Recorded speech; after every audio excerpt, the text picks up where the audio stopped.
அன்பிற்கும் கண்ணியத்திற்கும் உரிய அல்லாஹ்வின் நல்லடியார்களே, அல்லாஹ்வின் பேரருளால் இந்த சிறந்த ஒரு ஜும்மாவுடைய நாளிலே நாம் எல்லாம் ஒன்று கூடியிருக்கின்றோம். அழகுக்கு அழகு சேர்ப்பது என்பதாக சொல்லுவார்கள். அலங்காரத்திற்கு மேல் அலங்காரம் என்று சொல்லுவார்கள். அதன் அடிப்படையிலே அல்லாஹு தஆலா ஆண்டிலே மிக உயர்ந்த நாட்கள், சிறந்த நாட்கள் என்பதாக தன் திருமறையின் வாயிலாக அறிவிப்பு செய்த ஐயாமு தஷ்ரீக் என்று சொல்லக்கூடிய சீர் மிகுந்த மதிப்பிற்குரிய மகிமை மிக்க நாளிலே ஜும்மாவுடைய நாளையும் நாம் அடைய பெற்றிருப்பது அல்லாஹ் நமக்கு செய்திருக்கக்கூடிய ஒரு மாபெரும் அருள் கிருபை. அல்லாஹு தஆலா திருமறையிலே விசேஷமாக இந்த நாட்களை குறித்து சூரத்துல் பக்ராவிலே இப்படி ஒரு செய்தியை சொல்லுவான். வதுகுருல்லாஹ ஃபீ அய்யாமின் மஅதூதாத்தின், எண்ணப்பட்ட குறிப்பான சில நாட்களிலே அல்லாஹ்வை அதிகமாக நீங்கள் திக்ர் செய்யுங்கள் அப்படின்னா. எண்ணப்பட்ட குறிப்பான சில நாட்களிலே நீங்கள் அல்லாஹ்வை அதிகமாக திக்ர் செய்யுங்கள் என்பதாக அல்லாஹ் சொல்றோம். அந்த குறிப்பான நாள், எண்ணப்பட்ட நாள் என்பதாக அல்லாஹ் எந்த நாளை சொல்றோம் என்பதை நாம் சிந்திக்க இருக்கின்றோம். இன்னொரு ஆயத்தில் அல்லாஹ் சொல்லும் பொழுது வதுகுருல்லாஹ ஃபீ அய்யாமின் மஅலூமாத், அறியப்பட்ட சிறப்பான அந்த நாட்களிலே அதிகமாக திக்ர் செய்யுங்கன்னு சொல்றோம். அப்போ எண்ணப்பட்ட நாட்கள் மஅதூதாத் என்றொரு அர்த்தம் ஒரு ஆயத்து, இன்னொன்று அறியப்பட்ட நாட்கள் என்பதாக சொல்லு. இந்த இரண்டு ஆயத்துகளிலேயுமே உள்ளடங்கக்கூடிய நாட்கள் தான் இந்த நாட்கள். இப்னு அப்பாஸ் ரலியல்லாஹு தஆலா அன்ஹு கூறுவார்கள், அல்லாஹு தஆலா எண்ணப்பட்ட குறிப்பிட்ட சில நாட்களில் அல்லாஹ் அதிகமாக திக்ர் செய்யுங்க என்று சொல்லுவது துல்ஹஜ் மாதத்தினுடைய பிறை 11, பிறை 12, பிறை 13, இந்த 3 நாட்கள் ஐயாமு தஷ்ரீக் என்பதாக அதற்கு அழகான அடைமொழி கொடுத்து சிறப்பிக்கப்படக்கூடிய நாட்கள் இந்த 3 நாட்கள். மஅதூதாத் எண்ணப்பட்ட நாட்கள், மஅலூமாத் அறியப்பட்ட நாட்கள் என்று சொல்லும் பொழுது அதற்கு விளக்கம் தருகையிலே துல்ஹஜ் மாதம் பிறை 1 13ஆம் நாள் வரையில் அறியப்பட்ட சிறப்பிற்குரிய நாட்கள் என்பதாக அதற்கு விளக்கம் கொடுப்பார்கள். ஆக இந்த 13 நாட்கள் பிறை 1 13 வரையில் ஒரு சிறப்பு என்று சொன்னால், அதில் குறிப்பாக உள்ளிருக்கக்கூடிய பிறை 8 முதல் 13 நாட்கள், பிறை 8 இருந்து 13ஆம் பிறை 13ஆம் நாள் வரையில் உண்டான நாட்கள் மிக மிக மிக மிக சிறப்புக்குரிய நாட்கள். ஏனென்றால் உலகம் முழுக்க வாழக்கூடிய இஸ்லாமிய பெருமக்கள் அவர்களுக்கென்று அல்லாஹு தஆலா வைத்திருக்கக்கூடிய பரவான கடமைகள், இந்த அனைத்து கடமைகளையும் செய்வதற்கு ஏதுவான நாட்கள் இந்த நாட்கள். அப்போ வருடம் பூராவிலும் தொழுகை இருக்குகின்றது, வருடம் பூராவிலும் நோன்பு இருக்கலாம், வருடம் பூராவிலும் ஜகாத்து கொடுக்கலாம், வருடம் பூராவிலும் ஹஜ் செய்ய முடியாது, வருடம் பூராவிலும் உலகியா கொடுக்க முடியாது, குர்பானி செய்ய முடியாது. இந்த எல்லா அமல்களையும் உள்ளடக்கி இருப்பதுதான் இந்த பிறை 8 முதல் 13 வரையில் உண்டான நாட்கள். அப்போ யௌமுல் தர்வியா என்று சொல்லக்கூடிய 8ஆம் நாள் ஹஜ்ஜுடைய அமல் துவங்குகின்றது. யௌமுல் அரஃபா 9ஆம் நாள், யௌமுல் நஹர் 10வது நாள். இந்த 3 நாட்களுக்கு ஐயாமு தஷ்ரீக், தக்பீர்களை அதிகமாக சொல்லக்கூடிய நாட்கள். என்ன அப்படின்னு சொன்னா, இந்த 3 நாட்கள்ல ஹாஜிமார்கள் அந்த கல் எறியுதல் நிகழ்ச்சி. சைத்தானுக்கு கல் எறிகிறாங்க இல்லையா, மிக பிரமாண்ட நிகழ்வு அது. அங்கே வேறு எந்த சத்தமும் இருக்காது, எல்லார் வாயிலும் தல்வியா.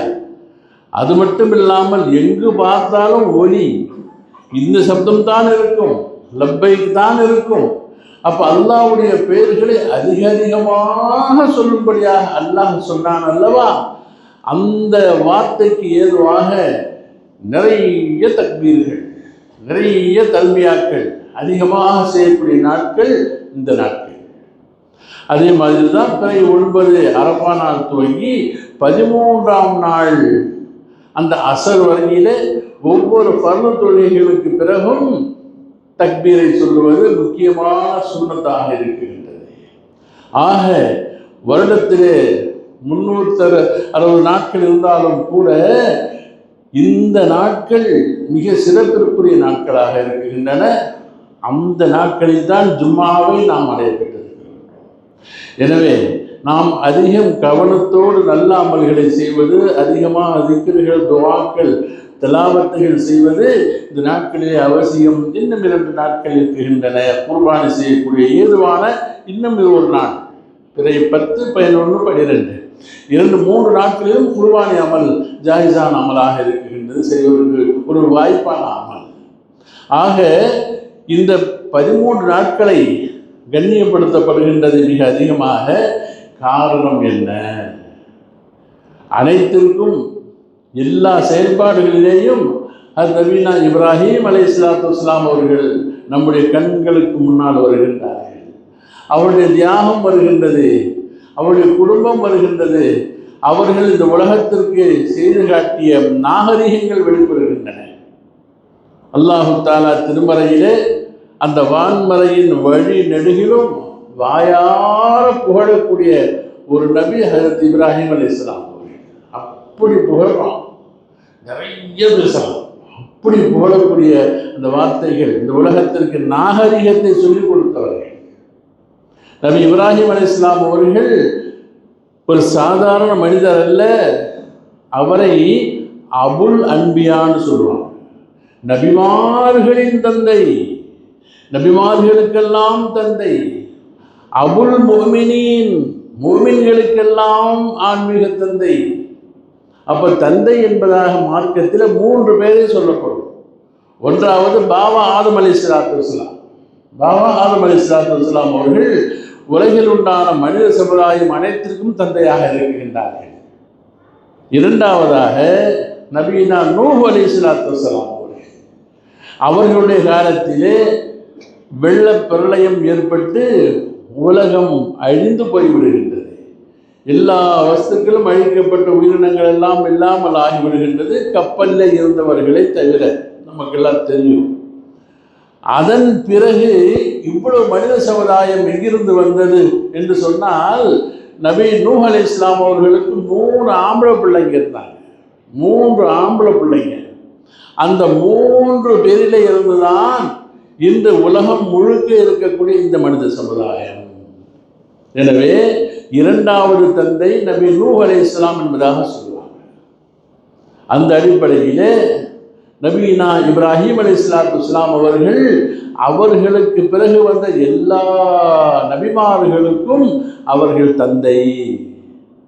இன்னும் சொல்ல போனால் நபிமார்கள் அதிகமாக வந்த ஒரு வம்சம், ஒரு குலம் என்பது பனு இஸ்ரவேலர்கள் சொல்லுவோம்.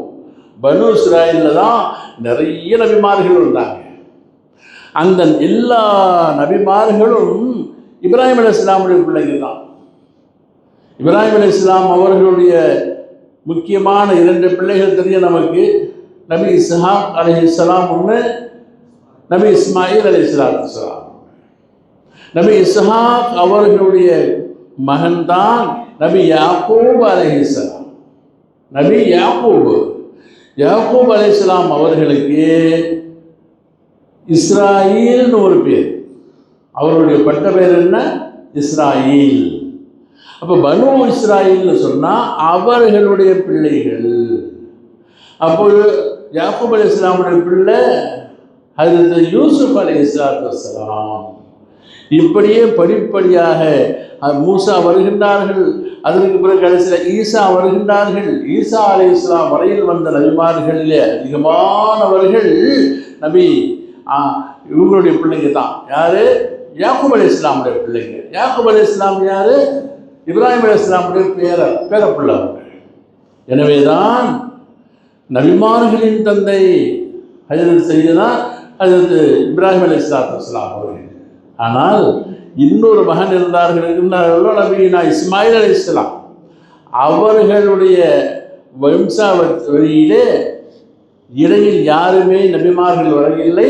நாயகம் பெருமானார் ஸல்லல்லாஹு அலைஹி வஸல்லம் மட்டும்தான் நபியார்கள். ஆக அபுல் அன்பியா, நபிமார்களின் தந்தை என்பதாக அவர்களுக்கு ஒரு பெயர். நபிமார்கள் அதிகமானவங்க அவங்க பிள்ளைகளாக இருந்தாங்க. அப்போ மோமின்களின் தந்தை அபுல் முஹமினி. நபி ஸல்லல்லாஹு அலைஹி வஸல்லம் சொல்லுவாங்க, துஆ சொல்லும் பொழுது ஆனா தாவத்து அபி இப்ராஹிம், நான் இப்ராஹிம் என்னுடைய தந்தையான இப்ராஹிமுடைய பிள்ளை அப்படின்னாங்க. என்னுடைய தந்தை இப்ராஹிமுடைய பிள்ளை நான் அப்படின்னாங்க. இன்னொரு சமயத்தில் உங்களுக்கெல்லாம் தந்தை இப்ராஹிம்னு சொல்கிறாங்க. எப்போ சொன்னாங்கன்னா, இந்த உலகியா இருக்கிற குர்பானி இதை பெருமானார் அவர்கள் மக்களுக்கு அறிவுறுத்தி செய்ய வைக்கும் பொழுது சஹாபாக்கள் கேட்டாங்க, மா ஹாதிஹில் அல்லாஹியா ரசூலல்லாஹ், இது என்ன உலகியா, இவ்வளவு ரத்தங்களை ஓட்டுறோமே, இதுக்கு என்ன காரணம் என்று சொல்லும் பொழுது ஹாதா சுன்னத அபீக்கும் இப்ராஹிம் அப்படின்னாங்க. உங்களின் தந்தை இப்ராஹிமுடைய வழிமுறைன்னு சொன்னாங்க. அப்போ முஃமின்களுக்கும் தந்தையாக, ஆன்மீக தந்தையாக இருப்பவர்கள் இப்ராஹிம் அலைஹிஸ்ஸலாம் அவர்கள் என்னுடைய தந்தை இப்ராஹிம் அலைஹிஸ்ஸலாம் அந்த வழியில் வந்தவங்க. ஆக இந்த உம்மத்திற்கு தந்தையானவர்கள், உலகத்திற்கே முன்மாதிரியானவர்கள், நாகரிகத்தை சொல்லிக் கொடுத்தவர்கள். பதில் நிறைய தெரியும். இந்த வெங்காயம் வெட்டு, தாடி வைக்கிறது, சத்தனா செய்கிறது, இதெல்லாம் சுன்னத்து சரிதான் செயல் வடிவத்தில் ஒரு மனுஷன் தனி மனிதனிடத்தில். அதே நேரத்தில் அவர்கள் இந்த உலகத்திற்கு நாகரிகத்தின் தந்தையாக இருந்தார்கள். எப்படி பழகணும், எப்படி பேசணும், எப்படி ஒருவருக்கொருவர் அந்யோன்யமாக இருக்க வேண்டும், பேச்சில் எப்படி ஒருவருக்கொருவர் தாழ்ந்து பிறருடைய சொல்லுக்கு மதிப்பு கொடுத்து பேசணும்.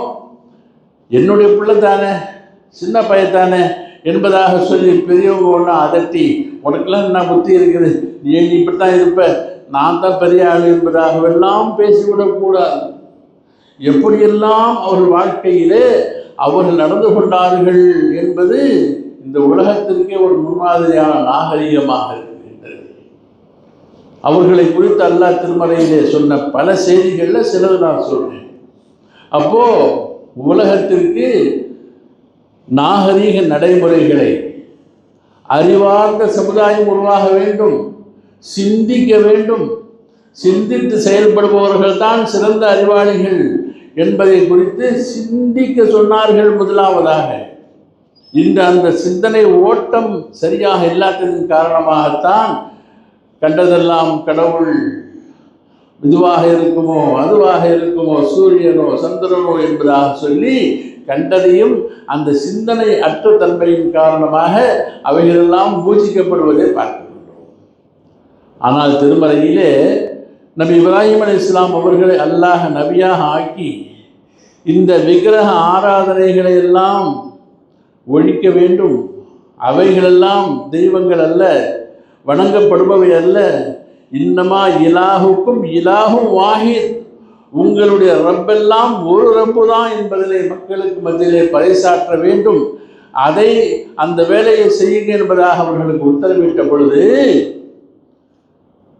கோயிலில் போய் சிலைகளை உள்ள பூந்து உடைக்க இல்லை. அவங்க அதுக்கு முன்னால் அவங்க செஞ்ச வேலை என்ன என்று பார்க்கும் பொழுது சில வேலைகளை செஞ்சாங்க. சிந்திக்க சொன்னாங்க, அறிவால் சிந்திச்சு பாருங்கன்னு சொன்னாங்க. போய் நினச்சிருந்தா உடைச்சிருக்கலாம், ஆனால் முதல்ல போய் உடைக்க செய்ய இல்லை. அவர்களுடைய தந்தையே அந்த கோயிலுக்கு பூசாரியாக இருக்கிறார். இந்த சூழ்நிலையில் மக்களை எல்லாம் அழைத்து முதலாக அவர் எப்படி அந்த ஏகதெய்வ கொள்கையை அவர்களுக்கு மத்தியில் சொன்னாங்க. அந்த தெய்வங்கள் எல்லாம் பொய்யானவை, வணங்க தகுதியானவை அல்ல, எந்த சக்தியும் அற்றவை என்பதை சொல்லுவதற்காக வேண்டி அவர்கள் முன்னெடுப்பு செய்த முதல் வேலை என்னன்னு செஞ்சால், மக்களை அழைத்து சொன்னார்கள், நான் எப்படி இருந்தேன், எப்படி நான் யோசனை பண்ணினேன், என் அறிவு என்ன வேலையெல்லாம் செஞ்சது என்பதனை சொல்லும் பொழுது அல்லாஹ் சொல்கிறான், ஃபலம்மா ஜன்ன அலைஹி லைலு ரா கௌகபன். அவங்க சொல்கிறாங்க, நான் கடவுள் யாராக இருப்பான், யாரை வணங்கலாம் என்பதாக சொல்லி நான் தேட்டத்தில் இருந்தேன்ப்பா. அப்படி இருக்கும் பொழுது நான் இரவு நேரம் மாத்திரத்தில் நட்சத்திரங்களை பார்த்தேன். நட்சத்திரங்களை பார்த்து இவைகளெல்லாம் கடவுளாக இருக்கக்கூடும், எல்லாம் தெய்வங்கள், எண்ணற்ற தெய்வங்கள் எல்லாம் வானத்திலே உள்ளன என்பதாக இவைகளையெல்லாம் தெய்வமாக கருதினேன். அப்படித்தான் நினச்சிக்கிட்டு இருந்தேன். ஆனால் அந்த காலை நேரம் வந்த பொழுது அவைகளெல்லாம் மறைந்து போயின. பலம்மா அஃபல, அவைகள் மறைந்த பொழுது இந்த மறைந்து போகக்கூடியவைகள் கடவுளாக இருக்க முடியாது என்ற முடிவுக்கு நான் வந்துட்டேன். மக்கள்கிட்ட சொல்கிறாங்க. அதுக்கப்புறம் என்ன செஞ்சேன், இரவு வந்தது, சந்திரனை பார்த்தேன். அந்த சந்திரன் கொஞ்சம் கொஞ்சமாக இருந்து இது கடவுளாக இருக்குமோ, தெய்வமாக இருக்குமோ என்பதாக அதையும் நான் கடவுளாக கருதினேன். அது காலை விழுந்தவுடன் அதற்கு முன்னால் மறைந்து போனது. இப்படி மறையக்கூடிய பொருள் இது கடவுளாக இருக்க முடியாத அந்த முடிவுக்கு வந்தேன். அடுத்தபடியாக பகல் பொழுது சூரியன் ஒளித்தது, மிக கடுமையான சூட்டோடு வந்தது, பிரம்மாண்டமாக இருந்தது. இதுதான் கடவுள், இதுதான் பெரிய கடவுள் என்பதாக ஒரு முடிவுக்கு வந்தேன். கடைசியில் அதுவும் மங்கி போய் மாலையில் மறைந்த பொழுது நிச்சயமாக இவைகளெல்லாம் கடவுள் இல்லை என்பதாக நான் முடிவுக்கு வந்தேன். நீங்களும் கொஞ்சம் யோசனை பண்ணி பாருங்க என்பதாக மக்களுக்கு சிந்திக்க சொல்கிறாங்க, சிந்தனை பண்ண சொல்கிறாங்க. சொல்லிவிட்டு கடைசியாக சொன்னாங்க ஒரு வார்த்தை, இதெல்லாம் கடவுள் இல்லைங்கிற நம்பிக்கையில் நான் வந்துட்டேன்ப்பா. இன்னி வஜ்ஜஹது வஜ்ஹிய லில்லதி ஃபத்தர ஸமாவாத்தி வல் அர்த ஹனீஃபன் வமா அன மினல் முஷ்ரிகீன். நான் என்னுடைய முகத்தை, இவைகளெல்லாம் கடவுள் அல்ல, இந்த வானம் பூமிகளையெல்லாம் படைத்து சூரியன் சந்திரன் நட்சத்திரம் இந்த வஸ்துக்களையெல்லாம் படைத்து பரிபாலிக்கக்கூடிய ஒரு சக்தி அல்ல, அவன் பக்கம் என் முகத்தை நான் திருப்பி விட்டேன். ஃபத்தர ஸமாவாத்தி வல் அர்த, வானங்களை பூமியை படைத்தவன், ஹனீஃபன், அவனே ரப்பாக நான் ஆக்கி அவன் பக்கம் திருப்பி கொண்டேன். வமா அன மினல் முஷ்ரிகீன், நான் இறைவனுக்கு இணை வைக்கக்கூடிய முஷ்ரிக் அல்ல, நான் ஒரு முஃமின், ஒரு முஸ்லீம், இறைவனுக்கு கட்டுப்பட்டவன் என்ற அந்த வார்த்தையை அவர்கள் தான் முதல்ல சொன்னாங்க. இன்னைக்கு ஒவ்வொரு தொழுகையும் நம்ம சொல்கிறோம்ல, இன்னி வஜ்ஜஹத்து ஓதுங்க, இன்னி வஜ்ஜஹத்து ஓதுங்கன்னு சொல்லிட்டு அதை உலகத்திற்கு கற்றுக் கொடுத்தவர்கள் யார்? நபீனா இப்ராஹிம் அலைஹிஸ்ஸலாத்து வஸ்ஸலாம் அவர்கள். அப்போ நாகரிகத்தை சிந்திச்சு பாருங்க, இவைகளையெல்லாம் பாருங்க, சூரியனை பாருங்க, சந்திரனை பாருங்க, நட்சத்திரத்தை பாருங்க, இதெல்லாம் எப்படி வந்துச்சு யோசனை பண்ணுங்க என்ற அந்த நாகரிகத்தை இந்த உலகத்திற்கு முதலாவதாக சொன்ன தந்தை ஹஜ்ரத் இப்ராஹிம் அலைஹிஸ்ஸலாம் அவர்கள். அடுத்தபடியாக எவ்வளவு பேசும் பொழுது, மார்க்கத்தை சொல்லும் பொழுது எவ்வளவு பணிவு வேண்டும், எவ்வளவு அடக்கம் வேண்டும் என்பதனை தன்னுடைய கொள்கை எதிரியாக இருந்த தன்னுடைய தந்தை அவர் என்ன செய்கிறாரு, எல்லாம் கடவுள், தெய்வத்தை செஞ்சு விற்கிறவர், விக்கிரகத்தை செய்தவர், ஆராதனை பண்ணுறவர், அதுக்கு பூஜை செய்யக்கூடிய குருவாளாக இருக்கிறார் ஆசர். அவரோடு மகன் சென்று தாவத் கொடுக்குறாங்க, மார்க்கத்துக்கு அடைக்கிறாங்க. அப்போ என்ன செய்யலாம், என்னப்பா நீ இதெல்லாம் இப்படி செய்யலாமா, நீ ரொம்ப மோசமான ஆளாக இருக்கிற என்பதாகவெல்லாம் சொல்ல இல்லை. அல்லாஹ் குர்ஆனில் சொல்கிறான், தன்னுடைய தந்தையை அவர்கள் எப்படி மார்க்கத்தை அவர்களுக்கு சொன்னார்கள், எப்படி சொன்னாங்க, கெஞ்சுறாங்க. எப்படி கெஞ்சுறாங்க, இஸ்லாத்துக்கு வந்துடுங்க, நீங்கள் செய்கிறதெல்லாம் தப்பு என்பதாக. அப்பா நீ தப்பு செய்கிற சொல்ல இல்லை. நம்ம டாடியை சில பேர் கொஞ்சுவாங்க, நல்ல டாடி இல்லை, எங்கள் அப்பா இல்லை, என் பாசத்துக்குரியவங்க இல்லை, எவ்வளோ நல்லா எங்கள் அப்பா நினச்சா செய்வாங்க, எப்படியெல்லாம் கொஞ்சம். அதுக்கு அரபியில் யா அபத்தின்னு ஒரு வார்த்தை. அபுன் என்றால் தந்தை, யா அபத்தினா என் அன்பு தந்தையேன்னு அர்த்தம், பாசமிகு தந்தையேன்னு அர்த்தம். அவர்களை தாவத் செஞ்ச அந்த வார்த்தையை சூரே மரியம்ல அல்லாஹ் சொல்லுவோம். வதுகுர் ஃபில் கிதாபி இப்ராஹிம், நபி இப்ராஹிம் அலைஹிஸ்ஸலாமுடைய அந்த வாழ்க்கை வரலாற்றை கொஞ்சம் ஞாபகப்படுத்தி பாருங்க. இது காலலி அபிஹி, தந்தையிடம் சொன்னார், யா அபத்தி யா அபத்தி, பாசம் இது தந்தையே. ரொம்ப கெஞ்சுறாங்க, கொஞ்சுறாங்க. என்ன சொல்றாங்க, இன்னி நான் உங்களுக்கெல்லாம் வராத அனுப்பப்படாத வேதம் எனக்கு கொடுக்கப்பட்டதாக அல்லாஹ்வுடைய கட்டளைகள் வந்துக்கிட்டு இருக்குது. நான் உங்களுக்கு நேர் வழிக்கு அழைக்கிறேன். நீங்கள் இந்த கண்பதையும் வணங்கிட்டு இருக்கிறீங்க இல்லையா, அதெல்லாம் கொஞ்சம் விட்டுருங்க என்று சொல்லும் பொழுது, யா அபத்தி, ஓ தந்தை அவர்களே, நீங்கள் லா தாபுதி ஷைத்தான், இன்னி கத் ஜாஅனி மின் இல்மி மா லம் யஅதிக ஃபத்தபிஇனி அஹதிக சிராத்தன் சவிய்யா, யா அபத்தி இன்னி அகாஃபு அன் யமஸ்ஸக அதாபும் மினர் ரஹ்மானி ஃபதகூன லிஷைத்தானி வலியா. இந்த மாதிரி அல்லாஹ்வுக்கு மாற்றம் செய்து இறைவனுக்கு கோபம் மூட்டக்கூடிய இந்த விக்கிரகங்களை எல்லாம் வணங்காதீங்க, அவைகளையெல்லாம் விட்டுடுங்க. அவைகளை வணங்குவதன் காரணமாக ரப்பு உங்கள் மேலே ரொம்ப கோபமாகிடுவான்.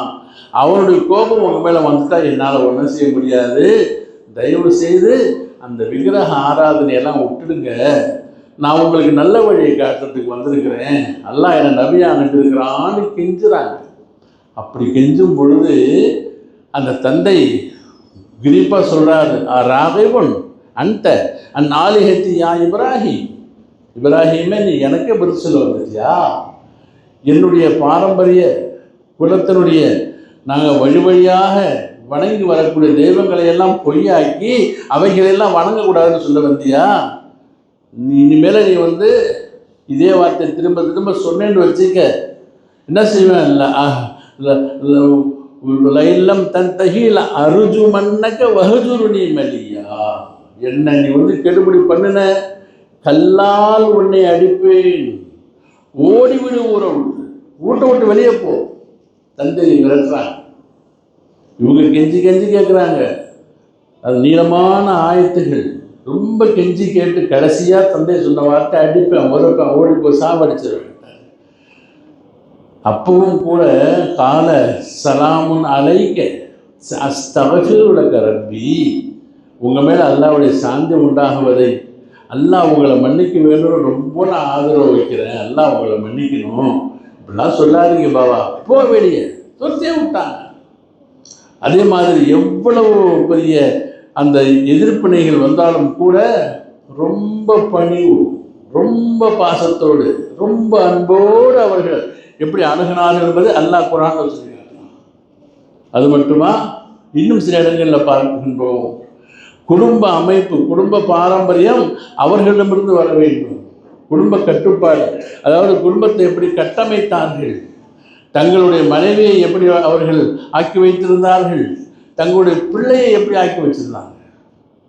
இன்னைக்கு மக்காவுக்கு, ஹஜ்ஜுக்கோ உம்ராவுக்கு போனால் சஃபா மர்வாவுக்கு மத்தியில் சை செய்கிறது, 7 முறை ஓடுறது.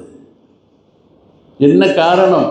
அவருடைய மனைவி அன்னை ஹாஜிரா அவர்களுக்கு ஒரு பெண் என்பதற்காக இன்றைக்கு உலகத்தில் நீ பொம்பளை தானே, உன்னால் என்ன முடியும், நான் ஆம்பளை சிங்கம் என்றெல்லாம் பெண்களை அடிமைப்படுத்தி பேசக்கூடிய வாசகங்களை எல்லாம் பார்க்குறோம். அப்போ நபி இப்ராஹிம் அலைஹிஸ்ஸலாம் அவர்கள், பெண் என்பவள் அவள் ஒதுக்கப்பட வேண்டியவள் அல்ல, அவள் நினைத்தால் சரித்திரம் படைத்து விடுவாள். ஒரு பெண் முயல்வாள், ஆனால் ஆம்பளை செய்ய முடியாத வேலையெல்லாம் கூட செஞ்சுருவாள். பெண்ணுக்கு எல்லா தகுதியும் திறமையும் உண்டு என்பதனை இந்த உலகத்திற்கு காட்ட செய்தார்கள். அந்த அளவுக்கு அவருடைய அந்த மார்க்க பண்பு, அந்த பற்று இருந்தது. முதல்ல கொண்டு போய் பிள்ளையையும் தாயையும் டோடு தண்ணி பேரிச்சம்பழம் கொண்டு போய் கண்காணாத எந்த மனித சஞ்சாரம் இல்லாத இடத்துல கொண்டு விடும்படியாக சொல்கிறான். படி விடுறாங்க. விட்டப்போ விட்டுட்டு திரும்பி வராங்க. அப்போ கேட்குறாங்க, இப்படி விட்டுட்டு போகிறீங்களே, இந்த பால் குடிக்கிற குழந்தை, கொஞ்சோண்டு தண்ணி இருக்குது, பேரிச்சம்பழம் இருக்குது, இது ஏன் இப்படி செய்கிறீங்க நம்மது கம்முன்னு போகிறாங்க. திரும்ப கேட்குறாங்க, என்ன சொல்லுங்கள், அல்லாஹ் அது மாதிரி விட்டுட்டு போக சொன்னான்னு கேட்டாங்க. ஆமாம். அப்போ போயிட்டு வாங்க. தைரியம் பாருங்கள், ஒரு பெண்ணுக்கு உண்டான தைரியம் யாருமே இல்லை. பால் குடிக்கிற குழந்தை, உணவு இல்லை, தண்ணி இருக்குது, கொஞ்சோண்டு பேரிச்சம்பழம் இருக்குது, அப்பெல்லாம் பார்த்துக்கோங்க போயிடலாம். அந்த தைரியம் அந்த பெண்ணுக்கு உண்டாகக்கூடிய அளவிற்கு அவருடைய குடும்ப கட்டமைப்பு இருந்தது. உழைத்தார்கள், அல்லாவிடத்தில் மன்றாடினார்கள், தண்ணீருக்காக அங்கும் இங்குமாக ஓடினார்கள், தேடினார்கள் 7 முறை. இன்று உலகம் உள்ளடக்கும் அவருடைய அந்த உழைப்பு சாதனை எல்லோரும் செஞ்சாங்க. உம்ராவுக்கு போகிறீங்களா, ஓடுங்க 7 தடவை. ஹஜ்ஜுக்கு போகிறீங்களா, 7 தடவை ஓடுங்க. என்னங்க என்ன ஓடி என்ன இருக்குது? அந்த அவர்கள் செய்து காட்டிய அந்த அவர்கள் இந்த உலகத்திற்கு முன்மாதிரியாக இருந்து எல்லாம் முடியும் ஒரு பெண்ணாக. குழந்தை அழகுது, கீழே காலை வதக்கிது, எல்லாம் சம்சம் தண்ணியை கொடுத்தான். அவர்களுடைய அந்த துவா, உழைப்பு, ஓட்டம், தேட்டம் எப்போ பெண்ணால் முடியும் என்ற திறமை உண்டாக்கி காட்டினாங்க. இதை ஒரு பாடமாக இந்த உலகத்திற்கு சொன்னவர்கள் நபீனா இப்ராஹிம் அலைஹிஸ்ஸலாம். அது மட்டுமா, ஒரு தந்தை தன் பிள்ளையை பார்த்து, நீ எப்படிதான் செய்யணும், உன் பேச்சு நான் கேட்க மாட்டேன். அப்போது வயோதிகர்களாக இருந்தாலும் தன்னுடைய பிள்ளைகள் வருவதை பார்த்து எந்த ஒரு செய்தியாக இருந்தால் ஒரு மஷ்வரா, அவருடைய ஒப்பீனியன், நான் என்னப்பா நீ என்னப்பா சொல்கிற, இப்படி செய்யலான்னு இருக்கிறேன், உன்னுடைய நோக்கம் என்ன, நீ என்ன சொல்கிற, அம்மா நான் செய்கிறேன் என்ற அந்த ஒப்பீனியன் பிள்ளைகள்கிட்டையும் கேட்கணுமா, அவர்கள்ட்டமும் அந்த ஒரு யோசனையை வாங்கணும். அரபியில் ஒரு பழமொழி ஒன்று இருக்குது, நீ டாக்டர்கிட்ட போய் உன்னுடைய செய்தியை கேட்குறதுக்கு முன்னால், உன் குறைகளை சொல்லி பதில் வாங்குவதற்கு முன்னால் அனுபவசாலிகிட்ட போய் கேளு அப்படிமா. அனுபவசாலிகிட்ட போய் கேளு. ஃபஸ் அலில் முஜர்ரிப வலா தஸ் அலி தபீப. நீ போய் வைத்தியக்காரங்கிட்டப்பெல்லாம் கேட்காத, பழக்கப்பட்ட முதிர்ச்சியான அந்த முதிர்ச்சி அடைந்த அந்த நாகரிகம் தெரிந்தவங்கள்ட்ட போய் கேட்டுக்க. அவங்கள்ட்ட கேளு, அனுபவசாலிகிட்ட கேளு, அவங்க சொல்லுவாங்க அவங்களுக்கு நல்ல வைத்தியம், நல்ல வழிமுறைகளை எல்லாம் என்பதாக ஒரு பழமொழி ஒன்று இருக்குது. அந்த அடிப்படையில் நபி இப்ராஹிம் அலைஹிஸ்ஸலாம் அவர்கள் அல்லாஹ் உத்தரவிடுறான். என்ன சொல்கிறான், எல்லாத்தையும் கட்டுப்பட்டாங்க. தன்னுடைய மகனை தன் கையால் அறுப்பதை போன்றும் அல்லாஹ் தஆலா காட்டுறான். கனவுல தான் காட்டினான், வரியெல்லாம் வரல. அப்போது மகன்கிட்ட போய், வா எந்திரி, ஒன்று அறுக்க சொல்கிறான்ல, இந்த அறுக்க போகிறேன் வா, இழுத்துக்கிட்டு போனாங்களா, இல்லை, அல்லாஹ் சொல்கிறான். மகன்கிட்ட கேட்குறாங்க. அங்கேயும் என் அபத்தி, என் அருமை தந்தையேன்னு சொன்னாங்களா இல்லையா?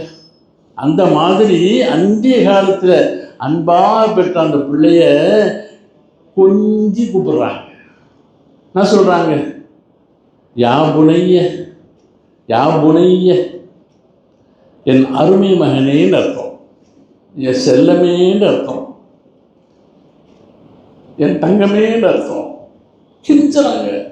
யா புனைய, என் அருமை மகனே, இன்னி அராஃபில் மனாமி அன்னி அருபகுக்க, உன்னை அறுக்கிற மாதிரி நான் ஒரு கனவு பார்த்தேன். நான் சொல்கிறாங்க, இப்படியே குரான் நல்லா சொல்கிறான், உன்னை அறுப்பதை போன்று நான் ஒரு கனவு கண்டப்பா. உடனே பிள்ளை, நீ கனவு தானே பார்த்த, நான் பிள்ளையா இருப்பாங்க அப்போ வெளியே சொல்ல, வளர்ப்பு அப்படி, தந்தையின் வளர்ப்பு அப்படி, என் செல்லமே தங்கமே ஒன்று அறுக்கிற மாதிரி நான் கனவு பார்த்தேன். கனவுல தந்தை சொல்கிறார், யா அபத்தி இஃபல் மாத்துமார் சதஜுத்னி இன்ஷா அல்லாஹு மஅஸ்ஸாபிரீன். நீங்கள் என்ன நினச்சிங்களோ கனவுல உங்களுக்கு அல்லாஹ் என்ன சொன்னானோ அதை செஞ்சிருங்க. நான் அல்லாஹ் விரும்பியபடி நான் வந்து சபூர் செஞ்சுக்கிறேன், என்னை அறுத்துருங்க, நான் வந்து மறுக்க மாட்டேன் என்பதாக பிள்ளை சொல்லுங்க. தந்தை அதட்டி இழுத்துக்கிட்டுலாம் போக இல்லை, கெஞ்சி கூப்பிட்டாங்க என்பதாகவும் இல்லை, கொஞ்சி கூப்பிட்டாங்க. அந்த பிள்ளை என்ன செய்யுது, இவருக்கு மேலே ஒரு படி முன்னால் போய் நான் வரம்பாவா, நீங்கள் வந்து அல்லாஹ்வுடைய கட்டளைக்கு மாறு செஞ்சிடாதீங்க, உடனே செய்யுங்க, நான் பொறுத்துக்கிறேன் என்று வந்ததாக குர்ஆன் சொல்லுகின்றது. ஆக தன் பிள்ளையிடம் தந்தை எப்படி பழக வேண்டும் என்ற நாகரிகம் நீங்கள் மஷூரா செஞ்சு செய்யுங்க என்பதனை இந்த உலகத்துக்கு சொல்லி காட்டுகின்றது. இன்னும் பல செய்திகள் நபீனா இப்ராஹிம் அலைஹிஸ்ஸலாம் அவர்களுடைய அந்த பண்புகள், நடைமுறை, நாகரிகங்களை குறித்து அல்லாஹ் நிறைய சொல்லுவான். ஆக இந்த உலகத்திற்கு அனைத்திற்கும் தந்தை, ஆன்மீகத்தின் தந்தை, நாகரிகத்தின் தந்தை, எல்லோருக்கும் இந்த இம்மை வாழ்க்கைக்கும் மறுமை வாழ்க்கைக்கும் சிறப்பான வழிகாட்டுதல்களை, அல்லாஹ்வுடைய திருப்தி அடைவதற்கு எப்படி எப்படியெல்லாம் நீங்கள் வாழ்ந்தால் அல்லாஹ் தஆலா நம்மை நெருக்கமாக்கி கொள்ளுவான் என்பதற்கு அஸ்லிம், அல்லாஹ் கட்டுப்படு என்பதாக ஒரு கட்டளை இடுவானேயானால் உடனடியாக ஒரு முஸ்லீம் என்ன செய்யணும், அஸ்லம் தூ, நான் கட்டுப்பட்டு விட்டேன் என்ற நிலைக்கு வந்துவிட வேண்டும். அதனால்தான் நமக்கெல்லாம் முஸ்லீம்னு பேர். முஸ்லீம்னு என்னங்க, கட்டுப்பட்டவன். அஸ்லீம் என்று சொன்னான் அல்லாஹ், அஸ்லம் தூ, கட்டுப்பட்டுட்டேன்ட்டாங்க, என்னை அர்ப்பணிச்சிட்டேன்னாங்க, என்னை ஒப்படைச்சிட்டேன்னு சொன்னாங்க. ஆக முஸ்லீம் என்று சொன்னால் அல்லாஹ்விடம் தன்னை ஒப்படைத்தவன். இஷ்டத்துக்கு நடக்க மாட்டேன், அல்லாஹ் என்ன சொல்கிறானோ ஹதீஸ் என்னமோ அப்படித்தான் நடப்பேன் என்று குர்ஆனுக்கும் ஹதீஸுக்கும் தன்னை கட்டுப்படுத்தி கொண்டவர்கள்தான் முஸ்லீம்கள். அப்படிப்பட்ட உண்மை முஸ்லீம்களாக வாழ்வதற்குண்டான வழிமுறைகள் அனைத்தையுமே நமக்கு காட்டி தந்தவர்கள் நபீனா இப்ராஹிம் அலைஹிஸ்ஸலாம் அவர்கள். அவர்களுடைய அந்த பொன்னான தியாகங்களை, அவர்களுடைய ஞாபகங்களை கொள்ள வேண்டிய நாட்கள் இதுவாக இருக்கின்றன. அல்லாஹ் தஆலா நம் அனைவர்களுக்கும் அவர்களுடைய வழியை முழுமையாக பின்பற்றி அல்லாஹ்வுடைய திருப்தியை இம்மையிலும் மறுமையிலும் பெற்றுக்கொள்ளக்கூடிய நல்லவர்களிலே கபூல் செய்வானாக. வாஹிர் தஅவானா அல்ஹம்துலில்லாஹி ரப்பில் ஆலமீன்.